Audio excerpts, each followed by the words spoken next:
Salut les amis, j'espère que vous êtes au taquet. Aujourd'hui, je vous présente la correction de la cinématique pour l'année 2025. Je suis désolé, j'ai pris un petit peu de retard pour vous sortir cette vidéo, mais les prochaines sortiront normalement à l'heure. C'est une série de petites vidéos sur les trois premières séries de physique que je vous fais. Parce que c'est vraiment très très important de ne pas décrocher en physique en première année. Et puis, si on arrive à accrocher sur les premières séries, en principe, on prend le pli pour les suivantes. Faut pas faire d'impasse en physique parce que ça, évidemment, c'est des points qui sont assez nombreux et puis qui sont très importants à avoir pour l'examen. Donc voilà, je vous invite vraiment à persévérer en physique. Et puis là, j'essaye juste de vous donner deux, trois petites clés parce que peut-être qu'au début, c'est un peu dur à prendre en main la physique. Donc voilà. Je vous prends pas plus de temps et on y va directement pour la vidéo. Donc pour cet exercice 1, c'est un exercice où il n'y a pas tellement de calculs, où ce sera uniquement déjà de la théorie. Donc ce genre d'exercice, à l'examen, ils te font gagner pas mal de temps. Donc, on va les prendre une par une. Le signe de la vitesse dépend du référentiel choisi. Là, on a pris un référentiel, par exemple, moins 10 mètres ici, 10 mètres ici, 0 mètres ici, et puis la voiture qui navigue, par exemple, entre 0 et moins 10 mètres. Imaginons qu'elle fasse cette distance-là en une seconde, elle ira à moins 10 mètres par seconde, puisqu'elle aura parcouru moins 10 mètres en une seconde. Donc, on voit bien que si on avait changé le référentiel, que par exemple ici c'était 10 mètres, et là c'était moins 10 mètres, c'est moins classique, mais c'est tout à fait juste de le mettre aussi dans ce sens-là, eh ben, la voiture n'aurait pas fait moins 10 mètres par seconde, elle aurait fait 10 mètres par seconde si c'était pas un moins et que c'était un plus. D'accord? Donc, le signe de la vitesse dépend du référentiel choisi, ça évidemment, ça c'est vrai. Hop. Ensuite, B, une vitesse négative indique le ralentissement de l'objet. Donc, là on voit que la voiture, imaginons qu'elle a une vitesse constante, elle va de 0 à moins 10 mètres en une seconde, donc elle fait moins 10 mètres par seconde, elle a une vitesse négative, hein, comme dit dans la consigne. Est-ce que ça indique pour autant le ralentissement de l'objet? Non, non, pas du tout. Donc souvent, pour des petites questions théoriques comme ça, il suffit d'essayer de trouver des exemples qui marchent ou des exemples qui marchent pas. Et puis souvent, vous pouvez avoir déjà une très bonne intuition pour répondre à la question. Donc ça, évidemment, ça c'est faux.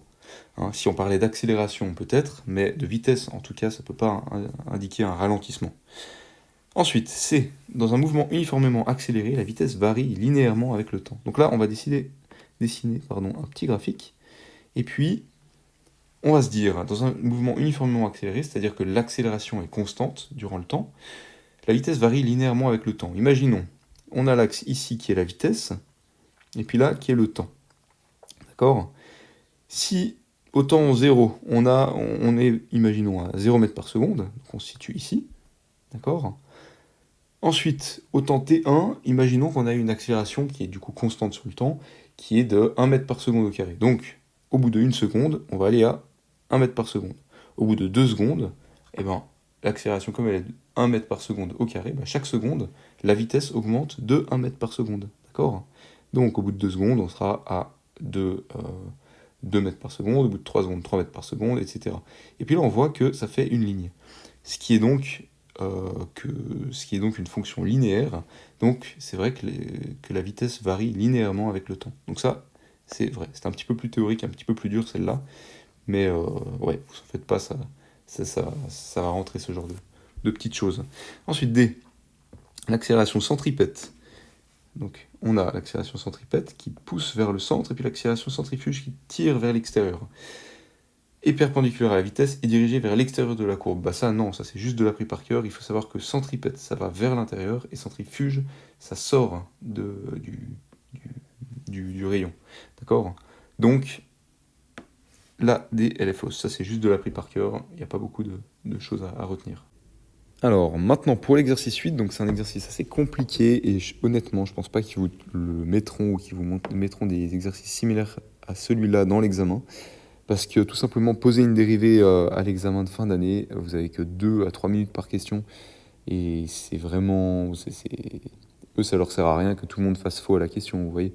Donc ils ont besoin de trouver des questions discriminantes, et ça, il n'y a personne qui a réellement le temps de le faire. Mais c'est important qu'on prenne quand même le temps, parce qu'on ne sait jamais. Peut-être qu'ils peuvent vous mettre une vacherie comme ça à l'examen. Mais si on a une, il n'y en aura pas deux ou pas trois. Vous voyez, des exercices qui prendront autant de temps. Donc rassurez-vous, vraiment... Normalement, voilà, il ne devrait pas y avoir d'exercice comme ça à l'examen. Donc là, c'est un petit peu de compréhension. Il faut un peu revoir le deuxième exercice, je crois, de cette série, où il y avait un graphique à peu près dans ce style. Et ici, on a l'axe de la distance en mètres, et puis l'axe du temps en secondes. Donc on voit qu'on a un objet qui se déplace sur cet axe en fonction du temps. On voit qu'à t0, il part d'ici, à t1, il est ici, voilà. Ça, c'est un truc complètement fictif qui ne correspond pas du tout à ça. C'est juste pour se rappeler ça.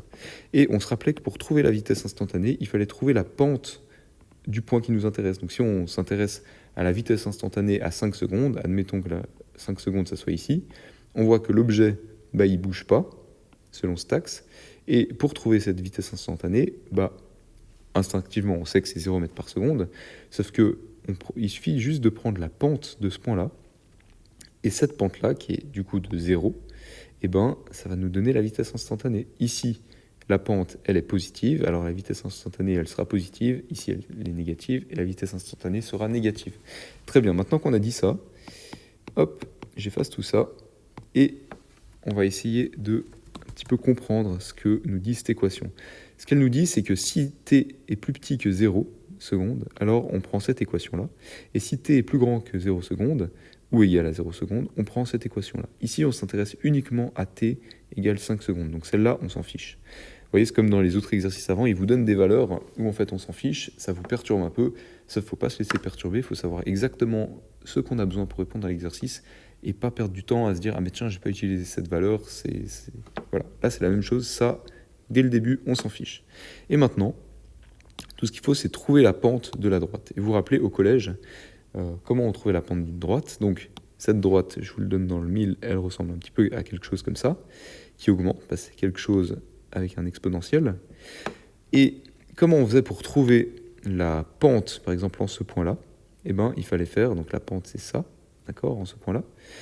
Il faut faire juste la dérivée de cette fonction-là, d'accord? Donc de cette fonction, il faut la dériver. Donc si on a x de t, je vais le remarquer, égale 3t carré plus 4t plus, désolé, les t et les plus, ils se ressemblent, 12, mais vous aurez compris.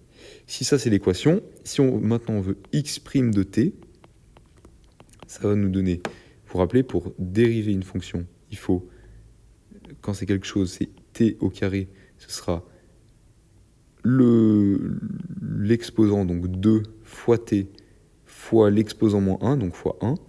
Donc, je vais vous l'écrire, ce sera plus simple. 3t carré, ça fait 3 fois 2t, d'accord? Puisque t carré, si on le dérive, ça donne 2t. Okay, maintenant, plus 4t, si on dérive 4t, ça donne 4.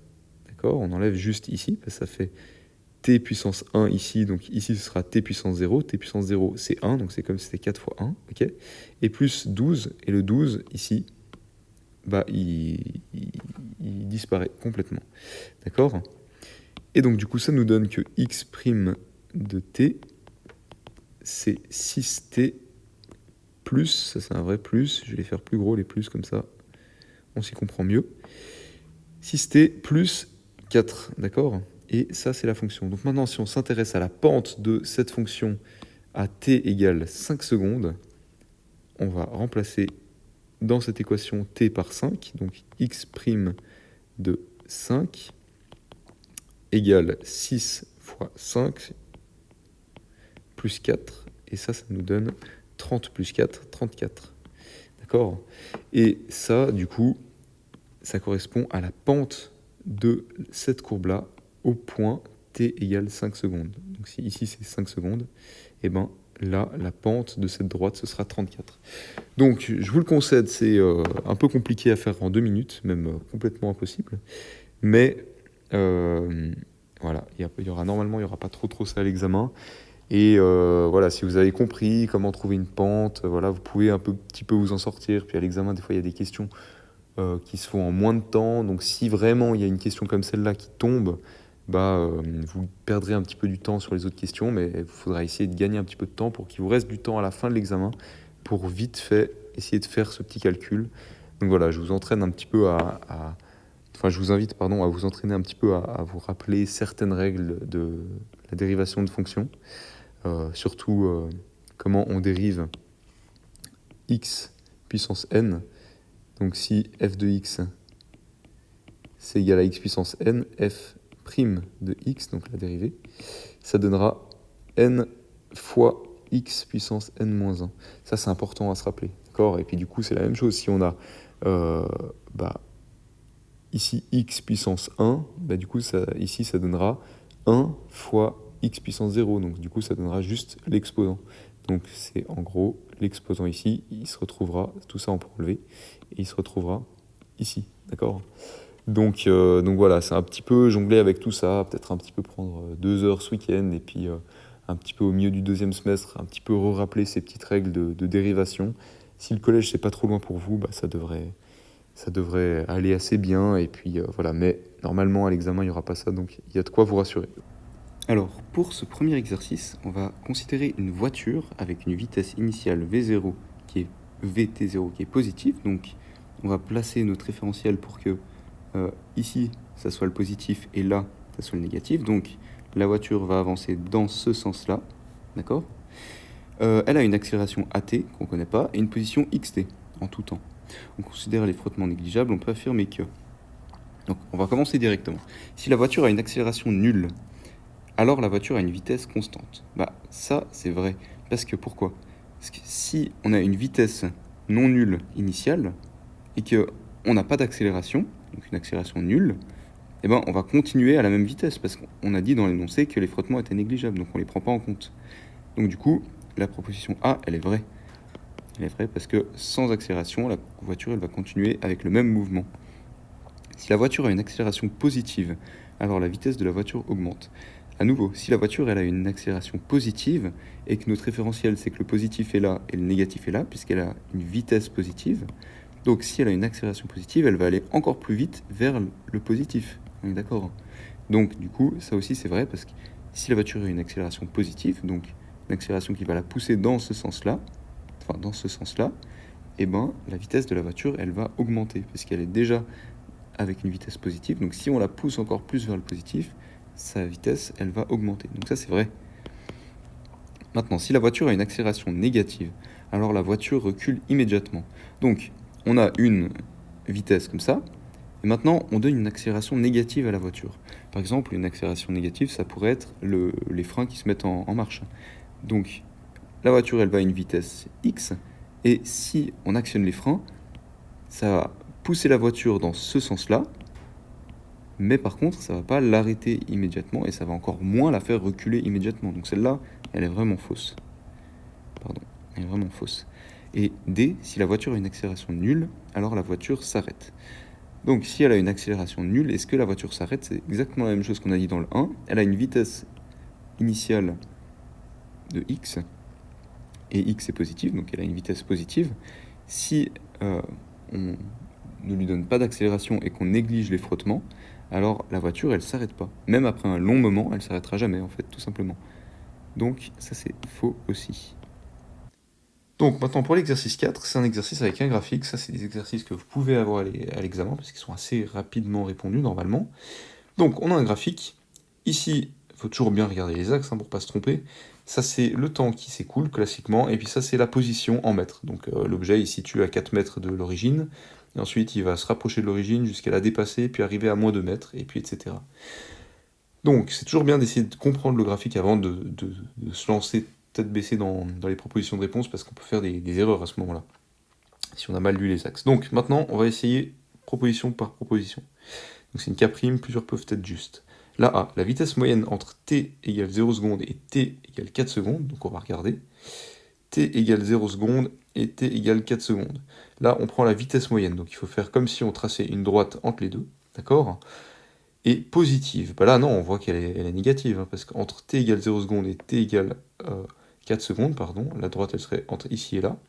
Donc ici, la vitesse serait négative en moyenne, puisque il faut bien avoir une vitesse négative pour arriver dans le négatif, selon le référentiel choisi.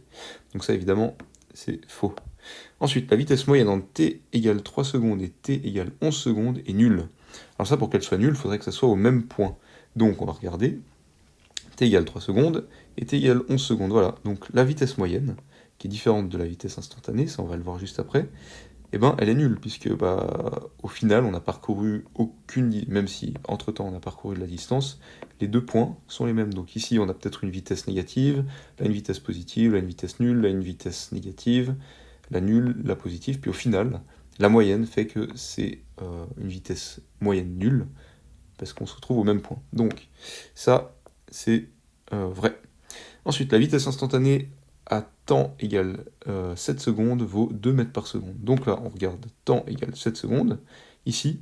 Puis là, on voit bien que la vitesse, elle ne peut pas être de 2 mètres par seconde, puisqu'on n'avance pas, on ne bouge pas. Là, le point, on reste à 3 mètres par rapport au référentiel. Donc du coup, ça vaut pas du tout 2 mètres par seconde. La vitesse ici, elle est nulle. Quand c'est plat, c'est nul. Là, c'est négatif, là, ce serait positif. Donc si c'était 2 mètres par seconde, il faudrait que ça avance de 2 mètres en une seconde. Donc par exemple, qu'on passe d'ici à ici en une seconde. Ce qui est même pas la vitesse ici. Et voilà, si on voyait la droite qui ici partait, puis continuait encore avec la même pente de 2 mètres par seconde, et ben voilà, ce serait vrai. Mais là, évidemment, c'est faux. Et maintenant, la D, la vitesse moyenne en t égale 11 secondes et t égale 14 secondes vaut 1 mètre par seconde. Donc là, on va regarder t égale 11 secondes et t égale 14 secondes. Là, on progresse de 3 mètres en 3 secondes. Donc, ça vaut bien 1 mètre par seconde. D'accord ? 3 mètres par 3 secondes, on divise, ça fait 1 mètre par seconde, en moyenne. Donc, la D est juste.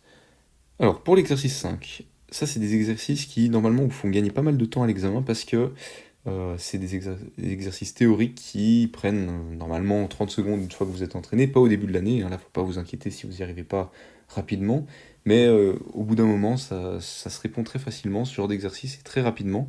Et puis comme l'examen de SFO est assez court en termes de temps par rapport à ce que vous auriez besoin réellement, vous êtes content d'avoir ce genre d'exercice à l'examen. Donc on va y aller, on le regarde ensemble. Dans une fête foraine, une grande roue tourne avec une vitesse angulaire constante dans le sens contraire des aiguilles d'une montre. D'accord ? Donc la roue, elle tourne dans ce sens-là, à une vitesse constante. Et puis, donc il n'y a pas de changement de vitesse, il n'y a pas d'accélération de rotation de la roue. Ok ? Donc on va prendre les propositions une par une. Au point C, l'accélération centripète pointe dans la même direction que l'accélération gravitationnelle.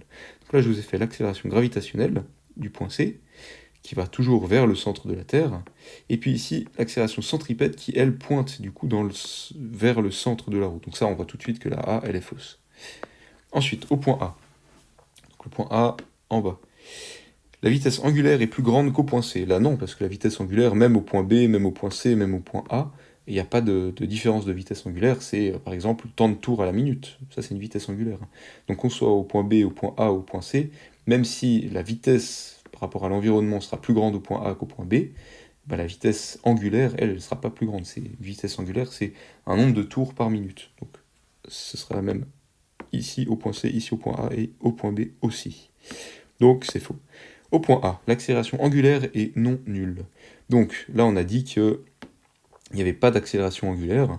Donc s'il n'y a pas d'accélération angulaire, parce que la vitesse angulaire est constante, l'accélération angulaire est non nulle. Non, elle est nulle, l'accélération angulaire. D'accord. Donc voilà, essayez un petit peu de vous piéger avec le non nul, ça fait un peu réfléchir, mais il faut juste vous dire, est-ce qu'elle est de 0 ? Oui, elle est de 0, donc là, ils disent, elle n'est pas de 0, donc c'est faux. Ensuite, le point D.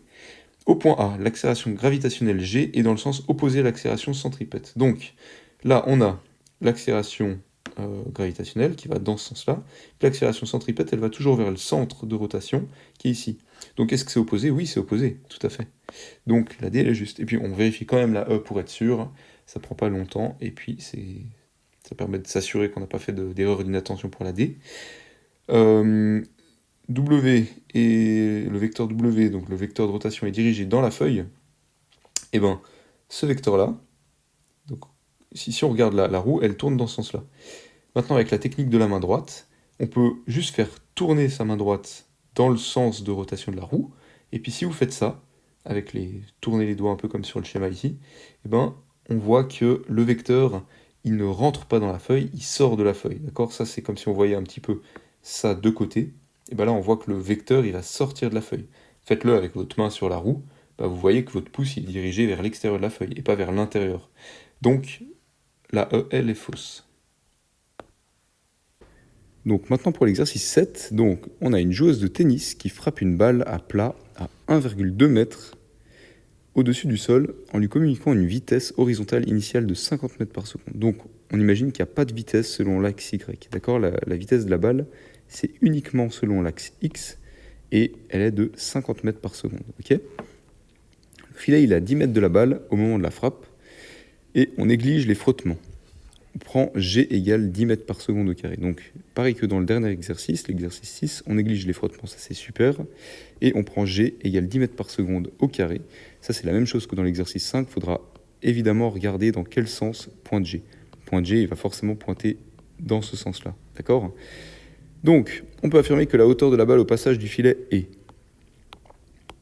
Voilà les propositions de réponse. Donc, eux, en fait, ce qu'ils ont fait, c'est qu'ils ont fait un schéma comme ça, sauf que ce schéma, il vous perturbe un peu parce que il vous représente le terrain de tennis et puis là il y a l'axe X, là il y a l'axe Y, on comprend pas trop, même on comprend pas du tout. Donc moi ce que je propose c'est juste de vous prendre un schéma comme ça sans le schéma derrière et puis vous avez le filet ici, là la balle qui est lancée selon l'axe X et en fait c'est comme si on regardait le terrain de tennis d'une coupe frontale, voilà, d'une coupe transversale, d'accord ? C'est comme si on regardait comme un spectateur au bord du terrain de tennis, ça, d'accord ? C'est beaucoup plus simple, parce que sinon, ça, de vue de dessus, c'est un peu... je sais pas si c'est fait exprès pour vous embrouiller, mais en tout cas, c'est pas du tout utile à votre compréhension, même ça vous péjore la compréhension. Bref, donc, ce qu'il faut d'abord essayer de faire, c'est de savoir en combien de temps la balle, elle passe au-dessus du filet. Ça, c'est la première donnée à avoir, c'est le temps de trajet de la balle entre ici et ici. On néglige les frottements de l'air. Donc ça veut dire que comme la balle, elle n'a pas d'accélération selon l'axe X, elle a juste une vitesse initiale de 50 mètres par seconde, et on imagine que tout du long, ici, elle fera du 50 mètres par seconde.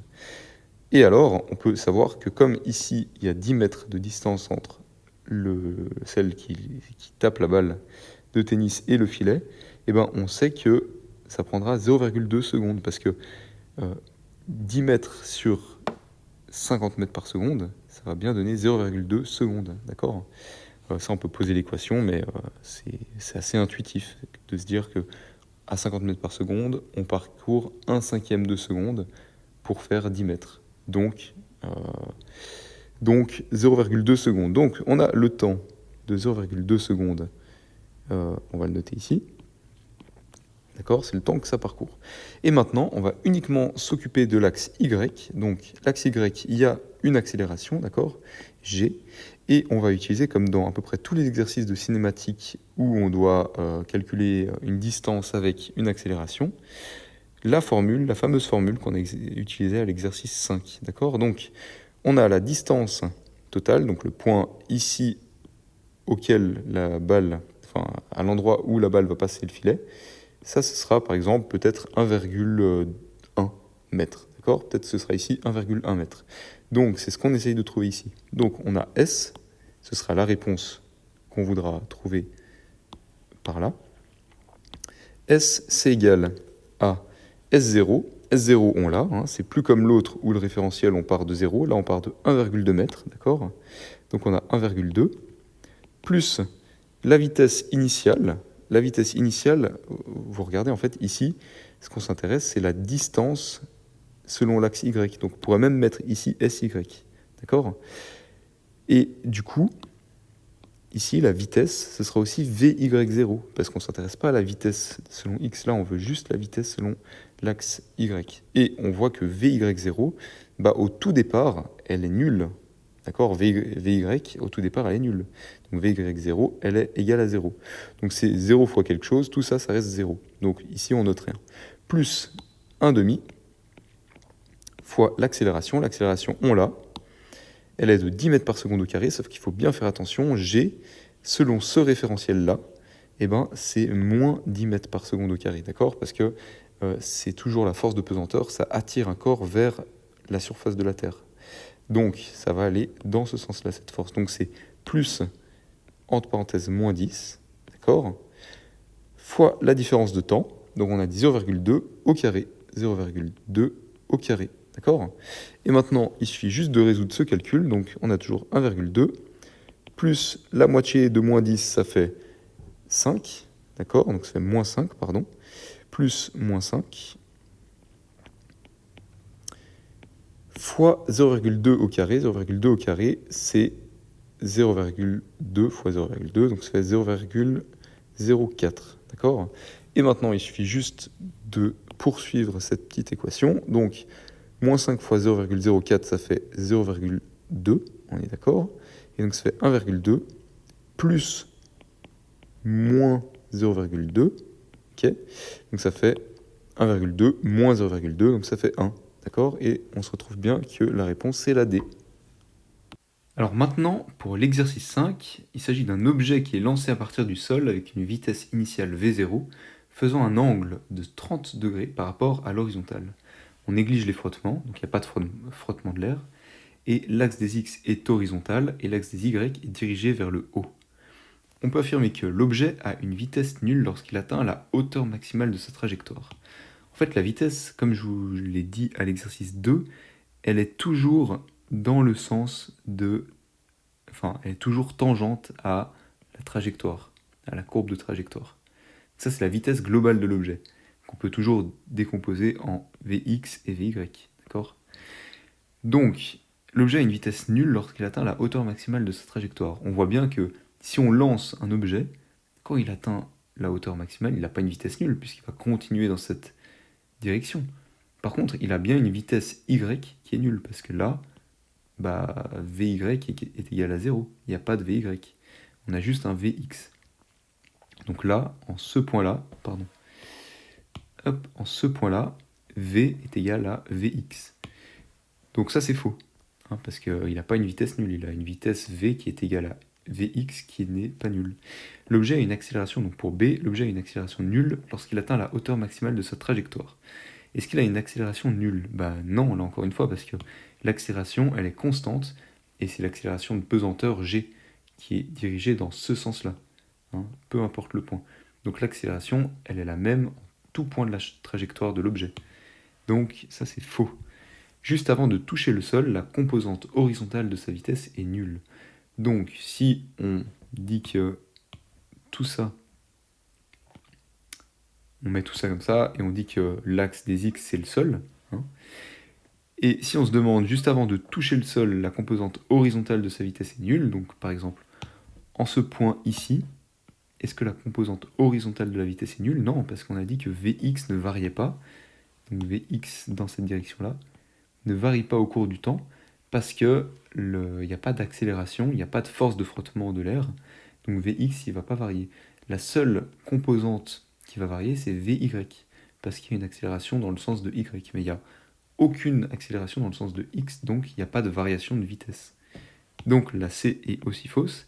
Et maintenant la D, sur la Lune, la hauteur maximale atteinte par l'objet serait la même que sur Terre? Bah non, puisque sur la Lune, on a vu dans le cours de Kasparian que G n'est pas égal à G de la Terre. G sur la Lune est beaucoup plus petit que G sur la Terre.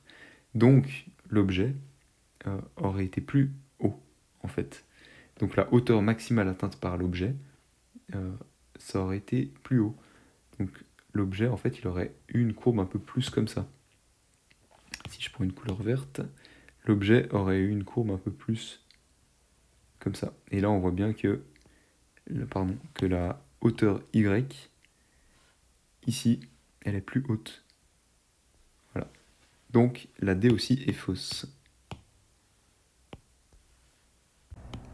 Maintenant, pour l'exercice 6, en fait, il s'agit d'une situation très intuitive, puisque ce serait la même sur la Terre si on lançait une balle horizontalement, comme ça, avec pas de vitesse verticale, d'accord?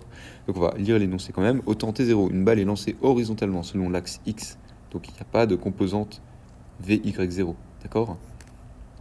D'une hauteur h avec une vitesse initiale v0, donc vx0, et 0 pour vy0, d'accord? La balle touche le sol après 10 secondes. On néglige la résistance de l'air, on donne l'accélération selon les deux axes, ax0, 0, c'est-à-dire que la balle ne va pas subir d'accélération dans ce sens-là, mais par contre elle va subir une accélération dans ce sens-là. Donc si elle ne subit pas d'accélération dans ce sens-là, la vitesse vx0, elle ne va pas varier au cours du temps. Vous êtes d'accord?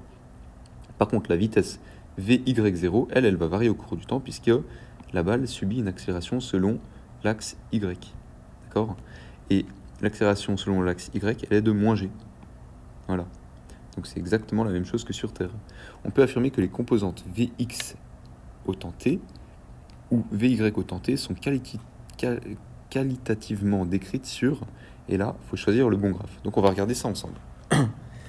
Donc sur le graphe A, on a que la vitesse Vy0, qui est ici, donc la vitesse Vy, elle va décroître jusqu'à 10 secondes pour être nulle à 10 secondes.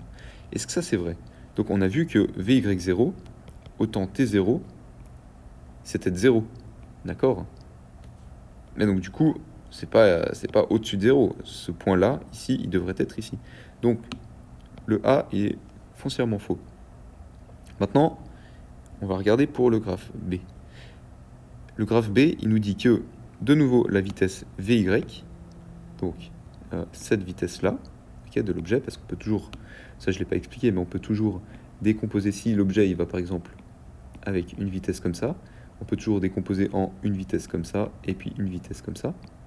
Nous, on s'intéresse à cette vitesse-là, d'accord?